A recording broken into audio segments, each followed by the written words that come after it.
Depoimentos do ambientalista João das Águas, João Batista Moreira Souza, sobre a coleta seletiva de Londrina. Isso são imagens do nosso antigo aterro, essa lagoa de chorume gigantesca,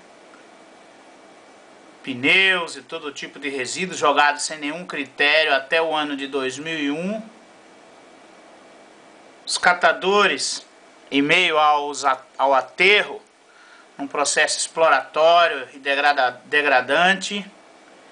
A intervenção do Ministério Público após a morte de um catador atropelado pelo trator que faz a compactação do lixo foi um ponto crucial para a retirada dos catadores do aterro. Começou-se então a criação das chamadas ONGs de coleta seletiva na cidade de Londrina. Até então, o resíduo vinha sendo tratado na coleta seletiva por trabalhadores da frente de trabalho, num processo que tinha sido iniciado em 1996 na gestão do então prefeito Luiz Eduardo Scheida.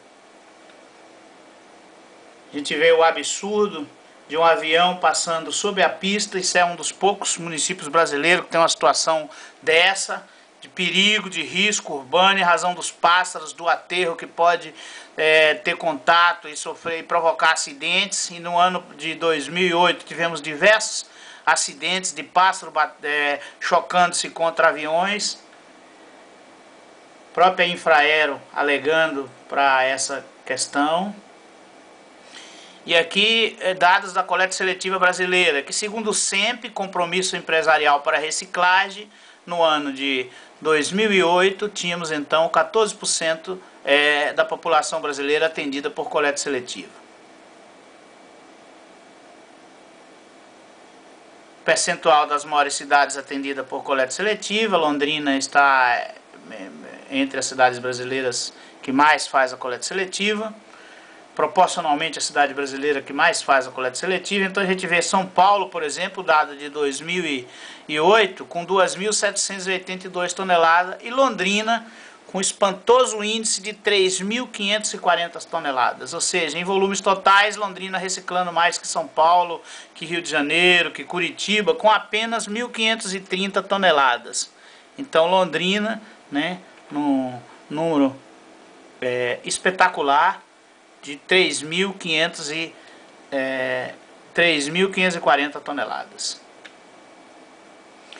E considerando uma outra disparidade, considerando o dólar na época a R$ 1,70, Londrina tinha proporcionalmente 10 vezes menos gasto com a coleta seletiva que a média das cidades brasileiras. Então tem algo errado nesse processo, né? Então reciclamos mais que qualquer cidade brasileira e gastamos 10 vezes menos. Aí está a explicação, portanto, de que somos super eficientes em matéria de participação da população, mas o custo proporcional do poder público é abaixo muito abaixo da média nacional por tonelada, com apenas $21 por tonelada de material reciclado. O material reciclado, diferente do que muita gente imagina, ele é mais caro. A destinação adequada dos resíduos através da reciclagem, os municípios que os fazem, acaba sendo mais caro. Em 94 era cerca de 10 vezes, em 2008, na média, está 5 vezes mais caro que o custo comum. Aqui em Londrina é uma exceção absoluta a esse processo brasileiro. Isso é a composição do material reciclado. Então a gente vê que a média de rejeito é de 13%, mas aqui em Londrina é de apenas 4 a 5%. Então aqui mostra que desde 1953 nós já tínhamos alguma preocupação, a prefeitura fazendo, portanto, um leilão de material reciclado. A nossa lei orgânica de 1990 já dispõe que a coleta de lixo no município será seletiva. Em 1992, uma outra lei fala e cria instrumentos e obriga a coleta seletiva no município. E aqui alguns dados de Londrina, dados esses que foram publicados em um manual que promovido e divulgado pelo Ministério das Cidades, exatamente citando a cidade como exemplo de coleta seletiva. um exemplo entre partes, né?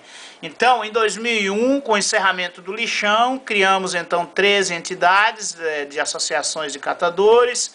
Então, em 2006, quando foi feito esse livreto, estávamos com 28 e atualmente, em 2009, com cerca de 35 grupos. Isso aqui é uma página, um site, e aqui uma demonstração da distribuição nas cidades dessas chamadas ONGs de coleta seletiva. Aqui com os respectivos nomes, e a gente observa que há uma grande distribuição, especialmente na periferia da cidade. E aqui começam os problemas. Então nós temos uma ONG localizada aqui, que ela vai coletar distante das suas áreas. Então isso é comum.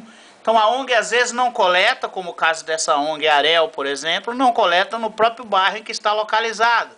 E uma outra ONG que está a 8, 10 quilômetros vem coletar no seu entorno. Então essa é uma das questões.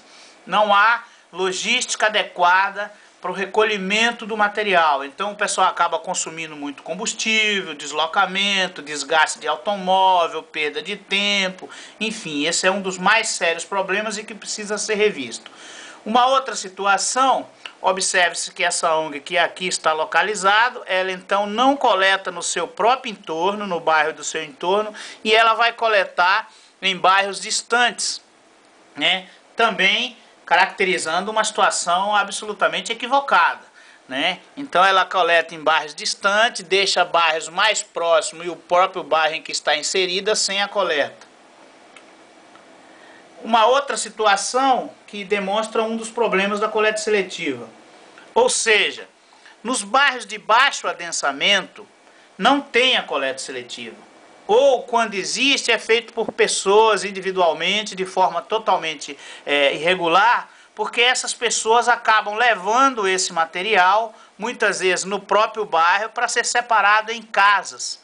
E você imagine o transtorno de ter um vizinho fazendo a separação, transformando o seu imóvel num galpão de coleta seletiva, pois começamos a ter essa situação às dezenas na cidade de Londrina, o que é um equívoco total, na medida em que o local armazenamento inadequado desse material, tem a questão de rato, mau cheiro, lixo na rua, movimentação de pessoas, de caminhão, barulho, enfim, são todos os incômodos, e a própria questão da sanidade, saúde, acúmulo de água, possibilidade de proliferação de dengue e tudo mais que está inerente quando se faz a separação em locais abertos, em locais inadequados, ou seja, numa casa, no imóvel, né, como tem acontecido. Então, quando não temos logística e a separação se dá somente em barracões, que deveriam estar licenciados pelo Instituto Ambiental do Paraná, Secretaria do Meio Ambiente, Corpo de Bombeiro e Vigilância Sanitária. Diga-se de passagem que nenhum dos barracões da coleta seletiva de Londrina tem todas essas licenças de forma regular.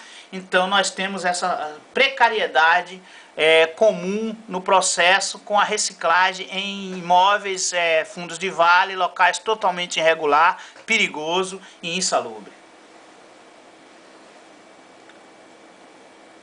Aqui uma outra situação que mostra o deslocamento, por exemplo, de uma ONG até o seu ponto de coleta, nesse caso com quase 10 quilômetros, 9,12 quilômetros, que significa, logicamente, perda de tempo, aumento de consumo de combustível, desgaste de automóvel, e esse volume gigantesco de material fica passeando pela cidade de forma absolutamente equivocada e de uma forma que não vai de encontro às necessidades, o planejamento e uma boa logística para a questão dos resíduos.